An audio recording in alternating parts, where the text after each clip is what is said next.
Hey, welcome to Dating After 50, the Dre Way. Good to have you here. Man, we got an interesting show today because we got a topic that people don't talk about. It happens all the time, and people just don't talk about it. And it's literally in just about every relationship that you can think of, whether it's spoken out loud or whether it's just unspoken. When men and women get together, there's pretty much an arrangement involved. And I call it arrangements because whether you get married, don't get married, whether you're a couple, there's an arrangement there somewhere. There really is. When you get right down to it, in order to get together, a man has to be providing some type of value, and so does the woman. So whether you speak about it or don't, there is some type of arrangement there. And that's the show today. We're going to talk about arrangements. And I'm talking about arrangements and bringing it out into the open because it's a lot more common than what you think. And there's this stigma to it, and a lot of people don't talk about it. But see, I was involved in the nightclub business for many, many years. And I had lots of rich men clients. And I can tell you right now, a lot of them had no idea how to negotiate arrangements. So when I tell you I've done hundreds of them over the years, I have done hundreds of them. And what an arrangement, when it's spoken out loud, it's just very simple. And there's three different, especially when you're talking about with men, there's basically three different types of arrangements, all right? Arrangement number one would be the plutonic arrangement. And that is where typically it's older men in their 70s and 80s. They can't necessarily perform anymore and have no desire to perform, but they still want the presence of a beautiful woman. Just to have, somebody with you that's gorgeous and paying attention to you and hanging out with you. That, to some men, that's everything.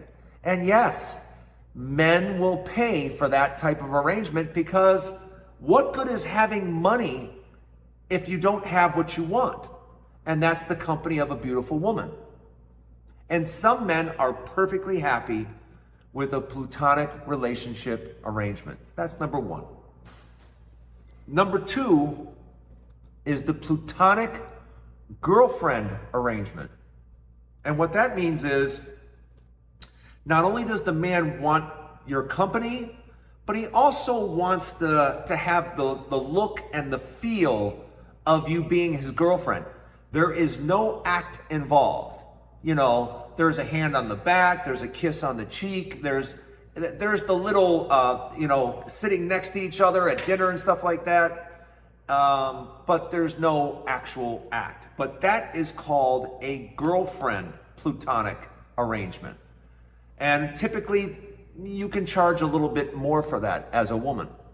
Now, the full arrangement, the regular arrangement it's an arrangement for her part, which is the act and, being available certain days of the month. And there's all types of things, how many times, how long each time. I mean, there's all types of things that go into the arrangement. I'm not going to get into that right now.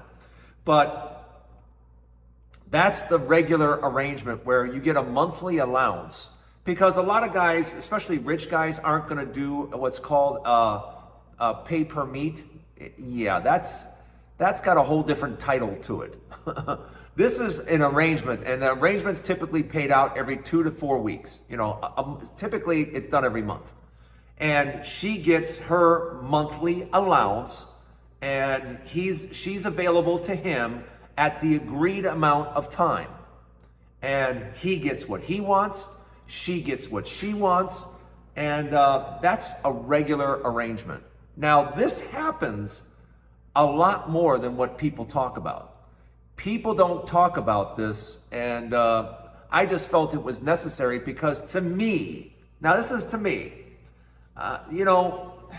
in every type of relationship, where men and women are going to get together, Even if there's true love involved, there's also some type of arrangement involved, whether it's spoken or unspoken.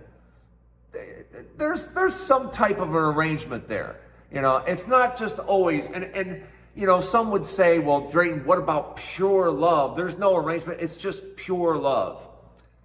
I guess you could make an argument for that, but this day and age, I don't know that a lot of people are looking for that one true love as much as they're looking for getting their needs satisfied.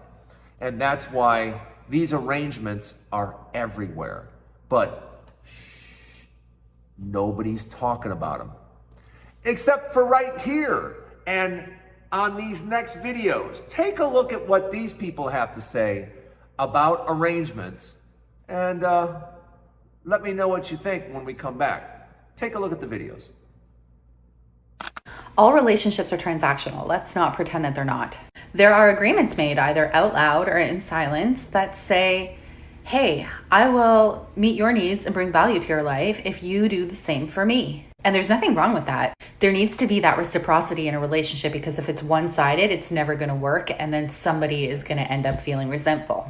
But there are a few key differences on how an emotionally healthy person and emotionally unhealthy person view this transactional exchange. And if you're new to my page, my name is Jackie, and I'm giving real examples of emotional abuse tactics so that you can spot them in your relationships. So an emotionally unhealthy person will make everything about them. They will view your ability to meet their needs as a reflection of your love for them, and will say things like, if you loved me, you would. They will keep score. They will use guilt trips and manipulation and put you in a position where you feel like you have to behave in a certain way in order to prove your love to them. And they do these things as a way to try to control you to meet their needs. And all of those needs relate to receiving external validation because they don't know how to intrinsically validate themselves. Any nice gesture isn't done out of intrinsic motivation, but used as a bargaining chip for what they can ultimately get in return. And an emotionally unhealthy person doesn't demonstrate reciprocity. They will expect you to meet their needs, but won't do the same in return. And when you point that out to them, they will tell you that you're being transactional and not demonstrating unconditional love. So they misuse these terms and they weaponize them. So on the other hand, a healed person will silently observe how you meet their needs, and they will communicate their needs in a healthy way. And they understand that if you're unable to meet their needs, it's a reflection of the love you have for yourself and not the love you have for them. And if their needs are repeatedly not met, they'll just walk away from people like this because they accept everybody for who they are and what they present, and they don't try to change them.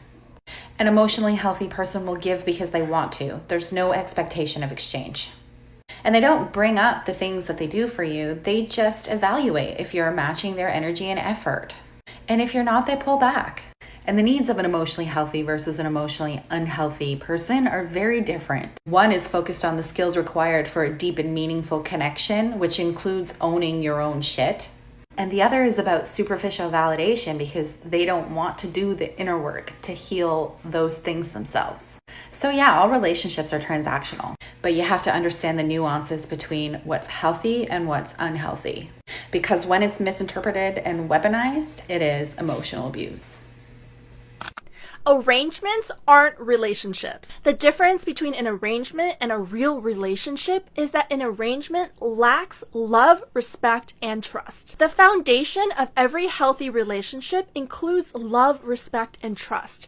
Anything that doesn't have those three things in them is considered an arrangement, mainly because it's sex, material possessions, money, or status that one or both people are chasing after. Arrangements are usually meant to exploit one or both people and will crumble like a house of cards because there's no real foundation and there's no real love. Be brave enough to find real love in a real relationship. Don't settle for an arrangement. Here's what you need to know if you think you can turn that situationship into a relationship, or if you think you can turn that arrangement into a relationship. Hang on. I had a girl reach out to me this week. That's what prompted this video today. So many of you ladies are reaching out like crazy for my advice, and I love, love, love helping you with what I know. And I know everything there is to know about these guys, okay? Rich or poor, doesn't matter. So the girl that reached out to me this week, she was young and adorable and way smarter actually than I was when I was 22. But she's going about it in all the wrong ways. She and her friend are going online and finding men and then getting them to take them to very fancy restaurants, making all sorts of demands, pay my bills, and they're doing this right away. This particular girl, who's smart and amazing, going to college and getting her degree and going to be a badass someday, she's just young and naive. But, the thing is, she tried to do that thing that her friend's doing with the pay my bills and all this jazz, and she's watched a lot of unfortunate TikTok videos. She wanted the guy to actually be her real boyfriend. And I said this to her, okay? And it goes for situationships or it goes for financial arrangements, okay? How you first enter into the relationship is where the standard is set for the relationship. So if you're in a relationship with a guy and you haven't asked the right questions and it's just sort of you're just at his beck and call when it's convenient for him and you're in a situationship and you want to turn it into something, it's never going to happen. Just look at it as a lesson, pull the plug and walk away. And if you think you can turn a financial arrangement into a relationship, you also got another thing coming. Unless maybe you're 22 and he's like 60 or 70, okay? And he's so grateful to have a young girl that he'd want her to also be his legitimate girlfriend. But for the most part, if you are getting a guy out of the gate to pay your bills in exchange for your company, then you are effectively his employee. Yes, you are on the payroll, which means the ball's in his court. It's never going to be an equal relationship. It's never really going to be a relationship. It's a financial arrangement. And the two are opposite. They don't go hand in hand in spite of what some people want to tell you on TikTok. There's so much misinformation. If you want the real scoop about relationships, about attracting better men, leveling yourself up in the best way possible, you got to work with me one-on-one. One-on-one for 6 weeks where I take you under my wing, teach you everything I know about men, from the elevated ones to the ones some women don't want super elevated.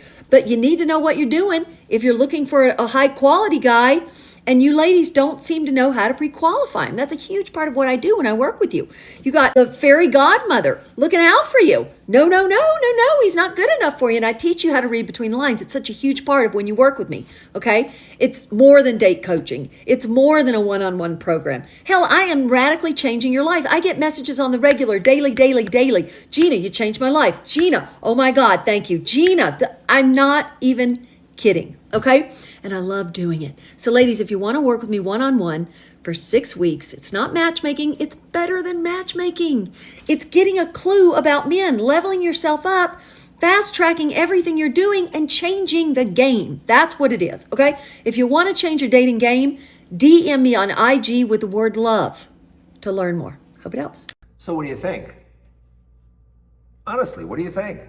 I mean, you're getting all sides of it there, especially the young lady. She's not a big proponent of these arrangements, but these arrangements are very attractive to a lot of men because men don't want to go through the whole dating thing. The whole dating thing is just cumbersome and it's expensive, and a lot of men don't have the time for it. They're still working hard. They want what they want when they want it. And they're willing to pay to have what they want when they want. I mean, that's the whole premise of DoorDash, right? I hate to say that, but I mean, come on. That's what has made DoorDash a multi-billion-dollar corporation. People want what they want when they want it. And there's plenty of women that are like, hey, I gotta help make ends meet. And if I could meet someone that's gonna be nice to me and we get along, and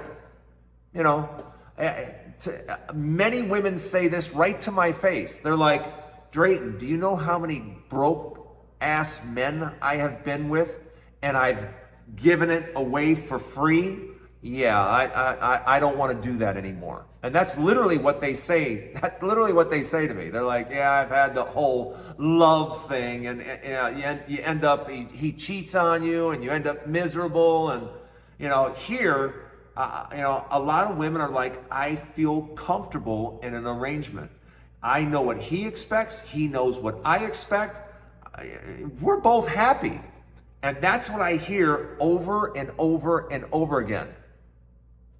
We're both happy. Yeah. And I have done so many of these arrangements, I can't even begin to tell you, because a lot of men can negotiate $1 million deals, but they have difficulty negotiating with women because it's, to a lot of men, it's like embarrassing. And I say, you know, there's nothing to be embarrassed about. It's just an arrangement. That's all it is. And you've specified what you want. She specifies what she wants. Done. It can all be done in a few minutes. And now you don't have to, you don't have the series of dating and the questions, and is he going to call me, and does she like me, and all that is gone. All of that is gone. So let me know what you think of arrangements. And remember, the 3 arrangements: the platonic relationship arrangement, the girlfriend platonic arrangement, and then just the regular arrangement. You'd be surprised how many, especially older men, are involved with the platonic arrangement or the girlfriend platonic arrangement. I have a very good friend that he's 77 years old, sharp guy, sharp lawyer, just retired as a lawyer. You know, he's like, Drayton, I've got all this money. And he says, you know, I don't want the whole in the sack thing anymore or anything else like that. What I want is someone just to go out with, and, you know, I want to be able to touch her, you know, put my arm around her. I want to be able to, you know, I want to be able to make it feel like that's my girlfriend. And they just want the girlfriend experience. And there's no act involved because that's not what they're interested in. And you would be surprised how many older men are involved in that. And it just makes perfect sense for them. And for an attractive 32-year-old woman, she's attending college. She has a child. He sends that child to private school. So these arrangements can be beneficial, but I want to know what you think. I don't want to put too much sauce in here. I want to get your feedback. Let me know what you think. And thanks for joining me. Hey, don't forget to hit the subscribe button. This channel is starting from scratch. If you take a look right now, this video is probably going to get 50 views, 100 views. I don't even know. But you got to start somewhere. And I enjoy doing these. It's a topic I know a lot about. When it comes to dating over 50, I'm kind of, I think I might know too much. But hopefully you come back and you keep coming back and you subscribe, and we'll have some fun along the way. And if you have any questions, don't be afraid to ask. That is Dating After 50, the Dre way. I'll see you in a couple of days, right here.